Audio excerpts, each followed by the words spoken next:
दुनिया भर के बाजार तेज दौड़ लगा रहे हैं, हमारे यहाँ भी बड़ा पैसा आ रहा है। सर ये इतना पैसा एफआईज का कहाँ से आ रहा है? अचानक से उनके पास पैसा कहाँ से आ गया, या अचानक से मूड क्यों बन गया डालने का? दोनों ही कारण बताइए कि पैसा अचानक से कहाँ से आया है, और अचानक से आया तो आया, डालने का मन भी बन गया। पैसा तो बतेरा है अनिल जी, क्योंकि 20 ट्रिलियन डॉलर्स हमारे यहाँ कितना आया, 8 बिलियन आया है। 20 ट्रिलियन डॉलर छापे गए हैं इस साल फिस्कल और मॉनेटरी पॉलिसी के चलते। तो आप ले लीजिए कि ग्लोबल जीडीपी का इतना बड़ा अंश छापा गया है इस बारी, तो वो लिक्विडिटी कहीं तो जाएगी। आप भारतीय मार्केट देखिए, 7 लाख करोड़ से ज्यादा बैंक्स हर शाम को आरबीआई को दे रहे हैं 3-3.25% पे।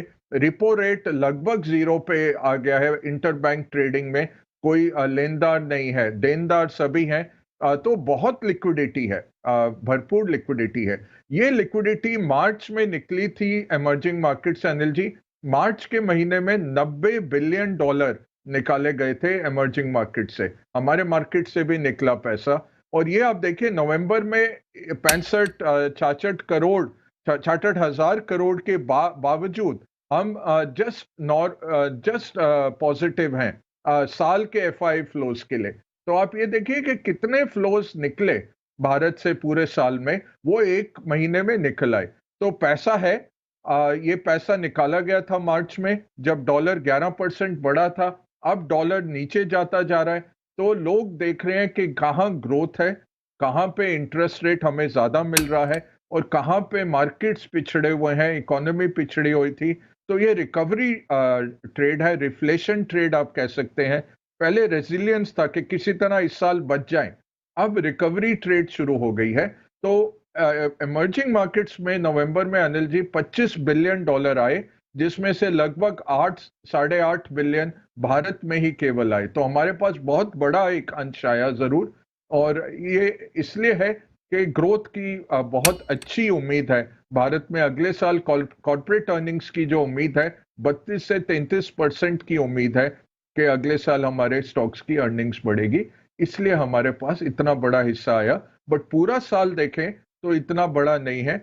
दिसंबर में क्या 60,000 आएगा? नहीं। ये अब धीरे धीरे एलोकेशन होगा। वो एक कैचअप ट्रेड था, एमएससीआई का रीबैलेंसिंग भी था।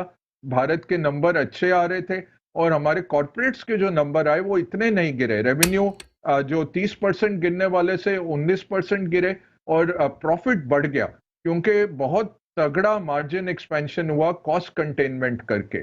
आप देखिए इंटरनेट आईटी कंपनियों का 8% एक्सपेंस उन्होंने काटा, ट्रैवल और जो कहते हैं एसएनजी, सेल्स और जनरल एक्सपेंडिचर, एडवर्टाइजमेंट एक्सपेंडिचर काट के। तो सभी कंपनियों ने एड एक्सपेंडिचर ये सब काट के अपना मार्जिन बरकरार रखा। और तीसरा जो तेल ठीक रहा, वो अच्छा रहा। तेल अब नवंबर में 27% बढ़ा है, बट उसमें भारत में हमने इम्पैक्ट आते नहीं देखा, क्योंकि अभी भी जो भारत का रिटेल का जो तेल है वो 110-115 डॉलर के प्राइसिंग पे है। तो मार्केट्स को इससे ज्यादा प्रॉब्लम नहीं हुई जब तेल 27% बढ़ा। जी अनिल जी।